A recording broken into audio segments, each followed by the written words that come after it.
Surgery కంటే hospital bill అంటేనే భయం. అదే మధ్య తరగతికి అందుబాటు ధరలో వైద్యం. Medistar hospitals. ప్రభుజీ, ధ్యానం చేస్తే చాలా మంచిదని అంటుంటారు. నిజంగా ధ్యానం చేస్తే అంత మంచిదా? ఎందుకు చేయాలి అసలు ధ్యానం? మనకి మనసుని నిగ్రహించడం. ఉమ్, ఇప్పుడు మనసు ఏం చేస్తుందంటే అండి, వాయోరివ సుదుష్కరం అని భగవద్గీతలో అర్జునుడు కృష్ణుడికి చెప్తారు. మనసుని నిగ్రహించడం అనేది చాలా కష్టమైన విషయం. ఇప్పుడు చూడండి, ఒక్క నిమిషంలో మన ఇద్దరం మాట్లాడుకుంటున్నట్టే ఉంటుంది, కానీ మనసు అలా రౌండ్ తిప్పేసి వచ్చేస్తుంది అనమాట. కరెక్ట్. మేము మాట్లాడే లోపల అన్ని ప్రదేశాలు వెళ్ళిపోయి అవును. నెక్స్ట్ ఏంటి, ఎల్లుండి ఏంటి, పోయిన సంవత్సరం ఏంటి, వచ్చే సంవత్సరం ఏంటి అన్ని తిరిగేసి వచ్చేస్తుంది. అంతే. అంత కెపాసిటీ మనసుకుంది. ఆ, మనసుని నిగ్రహించడం అనేది ఎందుకు, ఒక పిల్లవాడు అల్లరి చేస్తున్నాడు అనుకోండి, అటు వెళ్తున్నాడు ఇటు వెళ్తున్నాడు ఏడుస్తున్నాడు అంటే అమ్మ ఏం చేస్తుంది, ఒక బొమ్మ తెచ్చి చేతిలో పెడుతుంది. ఉమ్, ఎప్పుడైతే బొమ్మ చేతిలో పట్టుకుంటాడో దాంతో ఆడుకుంటూ కూర్చుంటాడు. ఆడతాడు. అలా మన మనస్సు యొక్క తత్వం ఏంటి అంటే, ఇటు పరిగెత్తా అటు పరిగెత్తా, దీని గురించి ఆలోచించా, అక్కర్లేని విషయాలని నెత్తిపైన తెచ్చుకొని ఇది నా కష్టాలు, ఇది నేనే ఉద్ధరించాల్సింది అని అనవసరమైన విషయాలన్నీ మన మనసు మన పైన వేసుకుంటుంటుంది. అవును. దీన్ని ఎలా ఆపటం ఉమ్, అంటే, ఒక చిన్న పిల్లవాడికి ఎలా అయితే మనస్తత్వమో మనసు కూడా అదే మనస్తత్వం. ఉమ్, కాబట్టి మనసుకు ఒకటి ఇవ్వాలి. ఉమ్, మీకు ఒక విషయం చెప్తాను. ఆ, ఒక పిల్లవాడు తపస్సు చేశాడు అనమాట. ఒక యోగి వచ్చాడు ఆ మార్గంలో వెళ్తూ ఉంటే. ఓకే. ఆ యోగిని అన్నారు, అయ్యా ఉమ్, నేను ఇంత తపస్సు చేశాను కదా, నాకు ఏదో ఒకటి వరంగా ఇవ్వు అని అంటే, ఆ యోగి సరే అయ్యా తదాస్తు, నువ్వు ఏం అడిగినా ఇస్తాను, ఉమ్, నాకు ఒక జీనీ కావాలి అని అడిగాడు. ఉమ్. జీనీ జీనీ అంటే ఒక ఆత్మ లాంటిది అనమాట. ఓకే. అంటే మనం ఏం చెప్పినా చేసేది అనమాట. ఆహాహా. అయితే ఈయన ఏం చెప్పాడంటే, ఈ జీనీని ఇస్తాను కానీ ఒక రూల్ ఉంది దీనికి, ఉమ్, ఎప్పుడైతే నువ్వు దీనికి పని చెప్పవో అప్పుడు నేను చంపేస్తుంది, అదే చంపేస్తుంది. అదే చంపేస్తుంది, దీనికి ఎప్పుడు పని చెప్పు అని చెప్తాడు. ఓకే. సరే అని ఇంటికి తీసుకెళ్తాడు. ఉమ్, ఇంటికి తీసుకెళ్ళంగానే చూస్తాడు, ఓ ఇల్లంతా గలీజ్ గలీజ్గా ఉంది, ఇల్లు శుభ్రం చేయి, ఒక్క నిమిషంలో శుభ్రం చేసేస్తుంది, బాసనలు దోమేస్తుంది, వంట చేసేస్తుంది, ఇల్లు కడిగేస్తుంది, వరండా క్లీన్ చేస్తుంది, గార్డెనింగ్ చేసేస్తుంది. ఉమ్, ఇంకేం పని ఉంటుందండి వీడు? అవును. వీడు పని కోసం ఆలోచిస్తున్నాడు, కత్తి తీసింది చంపేయడానికి. ఆ, దగ్గరకు వస్తుంది అంటే, అరే ఏం చెప్పంటారా వీడికి పని అంతా, సరే ఒక పని చేయి, మెట్లెక్కు కిందికి దిగు ఆ, అని అన్నాడు. సరే మెట్లెక్కుతుంది కిందికి దిగుతుంది, నేను చెప్పేంత వరకు మెట్లెక్కుతూ కిందికి దిగు అని, మెట్లెక్కుతుంది కిందికి దిగుతుంది. వీడికి ఏమైనా పని గుర్తొచ్చింది అనుకోండి, అప్పుడు ఈ పని చేయమంటాడు. ఆ పని అయిపోగానే మెట్లెక్కు కిందికి దిగు, ఆ, అది పైకి ఎక్కుతుంది కిందికి ఎక్కుతుంది, కిందికి దిగుతుంది. కానీ ఆపాము అని అంటే చంపేస్తుంది. మన మనసు కూడా అలాంటిది. ఉమ్, దాన్ని దేంట్లోనైనా ఎంగేజ్ చేయలేకుండా ఖాళీగా పెట్టామనుకోండి, మనల్ని పిండి ఆరేస్తుంది అనమాట. కరెక్ట్. కాబట్టి అందుకే ideal mind devil's workshop అంటారు. కాబట్టి మనము ఎప్పుడైతే ధ్యానం చేస్తాం, మంత్ర ధ్యానము అని అంటాం. మనం మా భక్తి మార్గంలో, కృష్ణ భక్తి సాంప్రదాయంలో మేము చేసేది మంత్ర మెడిటేషన్ అంట, మంత్ర ధ్యానం. ఉమ్, అంటే మంత్రం పఠిస్తూ ఉంటారు. మంత్రం పఠిస్తూ భగవంతుడి పైన ధ్యానం చేయడం. మంత్ర అంటే మన త్రాయతే ఇది మంత్ర, మనస్సుని సంస్కరించేదే మంత్రము, ఆ, మనస్సుని మంచి మార్గంలో పెట్టేదే మంత్రము, మనస్సుని నిగ్రహించేదే మంత్రం. ఉమ్, అందుకే హరే కృష్ణ కృష్ణ కృష్ణ హరే హరే, హరే రామ రామ రామ హరే హరే. ఈ మంత్రాన్ని మేము ప్రతిరోజు 2 గంటల సేపు ధ్యానం చేస్తాం, ఉమ్, మంత్ర పఠనత. ఎందుకు అనంటే, ఆ 2 గంటలు ఇప్పుడు మనం ఫోన్ ఎలా అయితే బ్యాటరీ అవును. రీఛార్జ్ అవ్వడానికి ఛార్జింగ్ పెడతామో, మన మనస్సుకి, మన శరీరానికి, మన ఇంద్రియాలకు ఒక ఛార్జింగ్ ప్రొద్దున పూట లేసా చేసేసుకున్నాం అనుకోండి, రోజంతా ఇంకా మాకు ఇంకా తిరుగులేనట్టు ఎనర్జీ వచ్చేస్తుంది అనమాట. ఉమ్, కరెక్ట్. ఇప్పుడు చూడండి, ఈ రోజు మీతో మాట్లాడేటప్పుడు ఇది నాది 6వ ప్రోగ్రామ్. ఎంత ఎనర్జెటిక్ గా ఉన్నారు. ఎలా వచ్చింది ఎనర్జీ అని అంటే, ఆ కరెంట్ వైర్ లో కరెంట్ వేలు పెట్టామనుకోండి, ఆ కరెంట్ షాక్ తో ఇలా ఊగిపోతాం కదా. కృష్ణ ఈ సోర్స్ ఆఫ్ పవర్. ఆయనతో మనం కనెక్షన్ పెట్టుకోవటం ఏంటి అంటే, ఆయన నామాన్ని జపం చేయటం. అవును, అవును. ఎప్పటి వరకైతే ఆ పవర్ కనెక్టెడ్, ఇప్పుడు చూడండి మీరు ఫోన్ కి ఛార్జింగ్ పెట్టి ఎన్ని రీల్స్ తిప్పినా సరే ఏం అవ్వదు. అవ్వదు.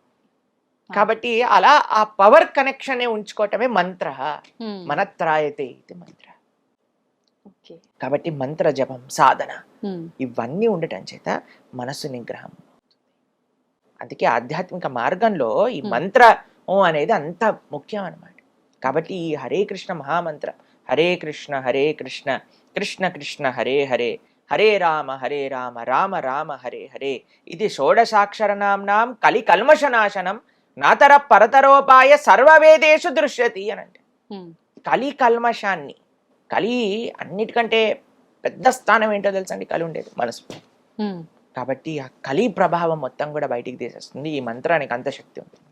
కాబట్టి అందరూ చక్కగా జపం చేయండి, మనసుని మంచి మార్గంలో పెట్టండి.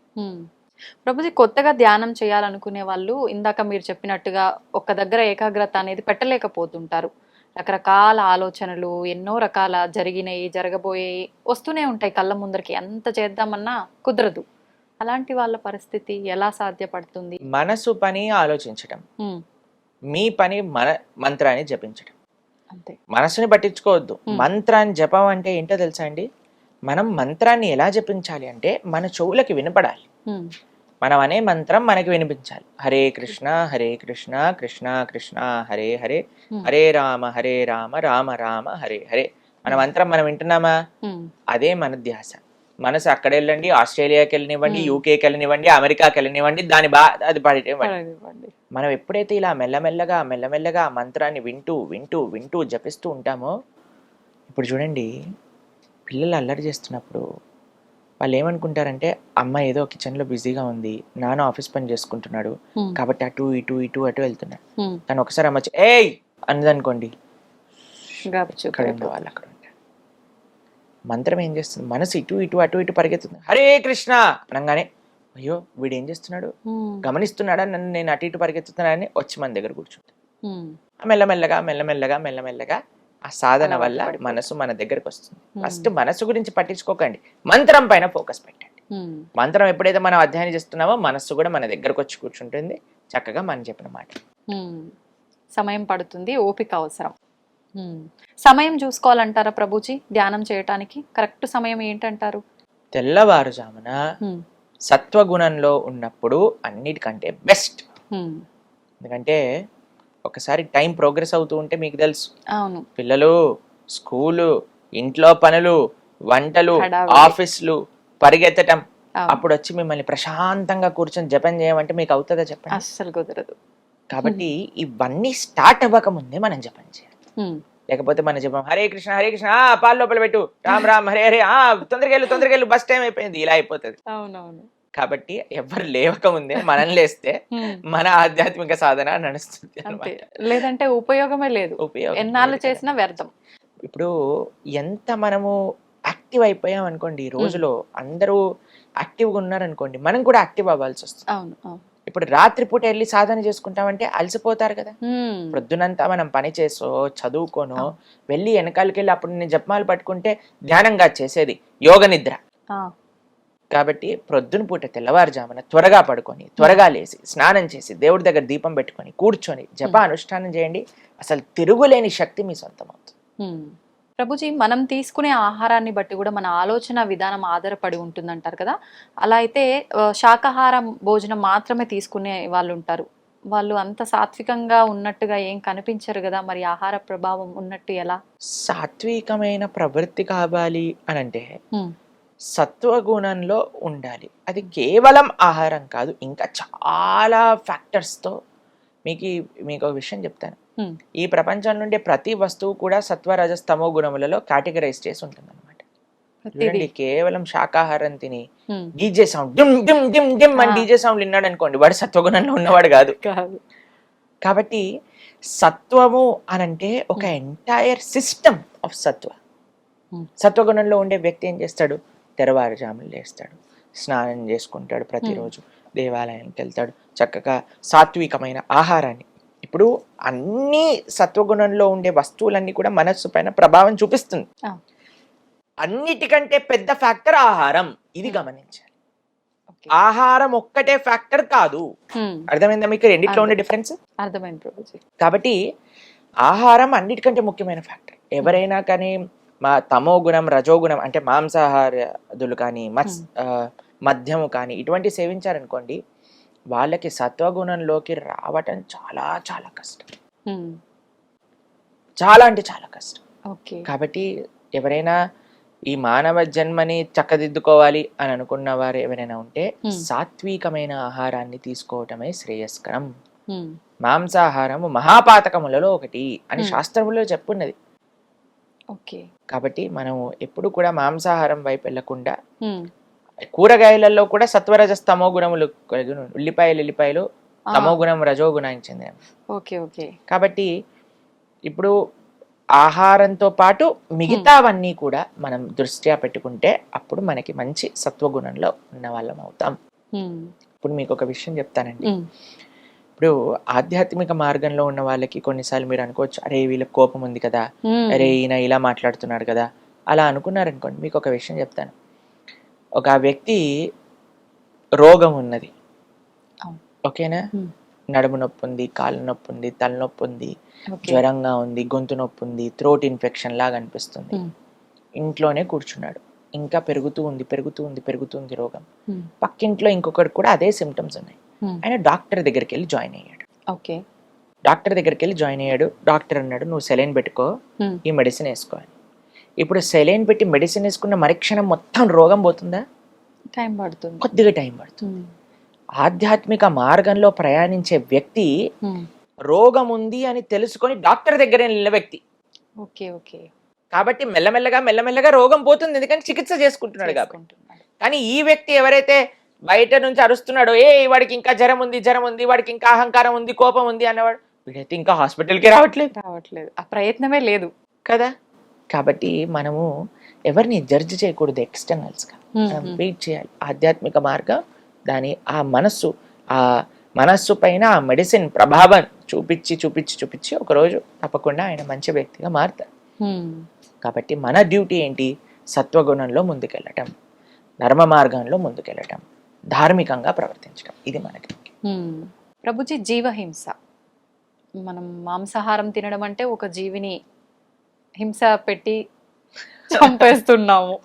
అసలు జీవహింస గురించి పురాణాల్లో ఏముంది? మనం ఎంత చెప్పినా మానని వాళ్ళు ఉన్నారు. అలా ఏం లేదండి. మన ఉమ్, ప్రవచనాలు విని చాలా మంది ఉమ్, వేలల్లో మాంసాహారాన్ని వదిలేసిన వాళ్ళు నాకు తెలుసు. ఉమ్. సంతోషం ప్రభుజీ, నిజంగా అలాంటి మార్పు వచ్చినందుకు. చాలా మంది ఉమ్, మన ఛానల్లో మీరు చూడండి, అవును. ఎంతో మంది మనకు చెప్తారు, ప్రభుజీ మేము మాంసాహారాన్ని వదిలేసాము, మేము ఈ రోజు ఆ. నుంచి నాన్ వెజిటేరియన్ తినము అని. చాలా సంతోషం వేస్తుంది మాకు అలాంటి వాళ్ళని ఉమ్, చూస్తే. నిజం. ఇప్పుడు చూడండి, మీకు ఒక్క విషయం చెప్తానండి. ఆ. మనకి ఇంత చిన్న దోమ కుడితేనే బ్యాట్ పట్టుకొని మహాభారత యుద్ధం చేసినట్టుగా, ఎక్కడుంది ఆ దోమ, దాన్ని చంపేయాలి అని 4-5 బ్యాట్లు పట్టుకొని తిరుగుతారు. ఇంత పెద్ద బండ లాంటి శరీరంలో ఒక చిన్న దోమ కుడితేనే మనం తట్టుకోలేకపోతున్నాం యుద్ధం కదా. చేసేస్తాం. ఉమ్, అలాంటిది ఒక ప్రాణిని చంపేస్తుంటే మన మనసు ఎలా ఒప్పుకుంటుంది చెప్పండి? అవును. శాస్త్రంలో ఏం చెప్పారు తెలుసా? మాంసం ఉమ్, అని మనం అంటూనే దాని యొక్క అర్థం ఏంటి అని అంటే, ఆ. నేను నిన్ను ఎలా అయితే చంపుతానో నువ్వు నన్ను అలా చంపడానికి నేను నీకు పర్మిషన్ ఇస్తున్నా. ఓకే. అంటే ఏ ప్రాణినైతే మనం చంపుతామో వచ్చే జన్మలో ఆ ప్రాణి మనల్ని చంపుతుంది.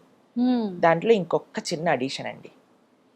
ఎన్నిసార్లు చంపుతుంది అని అంటే, ఆ ప్రాణి యొక్క శరీరం పైన ఎన్ని వెంట్రుకలైతే ఉన్నాయో అన్నిసార్లు మనల్ని చంపుతుంది.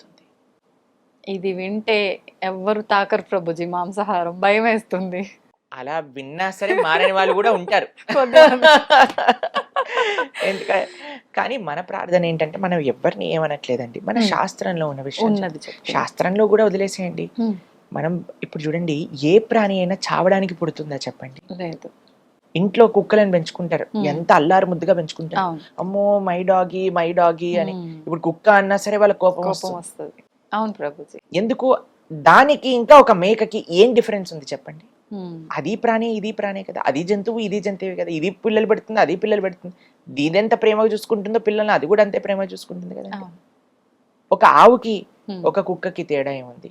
ఒక పందికి ఒక కుక్కకి ఏం తేడా ఉంది? ఉమ్, ఒక కోడికి ఒక కుక్కకి ఏం తేడా ఉంది? ఒక కుక్కకి ఒక మనిషికి ఏం తేడా ఉంది? ఉమ్, ఉమ్, అన్నిటికీ ప్రాణి, అన్నిటికీ ఫీలింగ్స్ ఉన్నాయి, అన్నిటికీ పెయిన్ ఎక్స్ప్రెస్ చేసే ఒక మెంటాలిటీ ఉన్నది. ఉమ్, అందరికీ ఇప్పుడు మేకని చంపాలంటే అది వచ్చి చంపు చంపు చంపు, నేను నీకోసమే పుట్టాను, నన్ను కత్తి తీసుకొని చంపేయని మమ్మల్ని ప్రాధేయపడుతుందా చెప్పండి? లేదు. ఏడుస్తాయి ప్రాణులన్నీ ఎవరైనా తన ముందు జరిగేది ఏదైనా చూసాననుకో. ఉమ్, కాబట్టి ఆ నెగిటివిటీ, ఒక ప్రాణి చనిపోతుందంటే ఎంత ఏడుపు, ఆ ఘోష, ఉమ్, అదంతా మన లోపలికి వచ్చి మనం కూడా తయారవుతాం. ఉమ్. కాబట్టి మాంసాహారం తిననే కూడదు.